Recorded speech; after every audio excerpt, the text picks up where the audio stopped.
तर आज आपल्या महासती पायदिंडी सोहळ्याला इटलीच्या भक्तांनी भेट दिली. तर रामकृष्ण हरी मंडळी, आज आपल्या महासती पायदिंडी सोहळ्याचा 7वा दिवस. तर माऊली रात्रीचा मुक्काम अहिल्यानगर महाराष्ट्र स्कूल येथे केला. तर सर्व लोक तिकडे काकड्यामध्ये मग्न होते आणि आपले बाळाभाऊ इकडे नख काढण्यामध्ये मग्न होते. त्यानंतर आप्पांनी विना हातात घेतला. मग आप्पाला म्हणलं चला नाश्त्याला. निघालो नाश्त्याला. नाश्त्याला निघालो तर आपला राजू भाऊ लईच खुश होता. लईच नाचत बाजण्यावर लईच मग्न झाला होता. मग तिथं जाऊन आपण जरा वाढलं वगैरे. तर तिथं आनंदाची गोष्ट म्हणजे इटलीवरून एक आपल्याला भेटायला साहेब आले होते. त्यांनी जरा आपल्या महासती पायदिंडी सोहळ्याला भेट वगैरे दिली.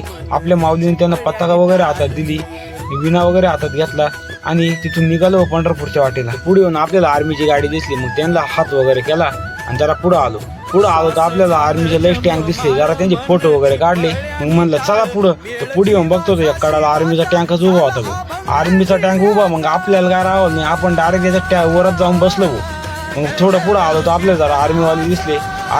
तर मग त्यांच्यासोबत जरा गप्पा वगैरे मारल्या. पुढं आलो नाही तर लगेच आपण आर्मीवाल्यांसोबत फुगडीच खेळलो. तसे लईच भारी वाटले तिथं जाऊन आपल्याला. मग जरा त्यांच्यासोबत फोटो वगैरे काढले, सोबत जेवण वगैरे केलं आणि मग काय निघलो परत पंढरपूरच्या वाटेला.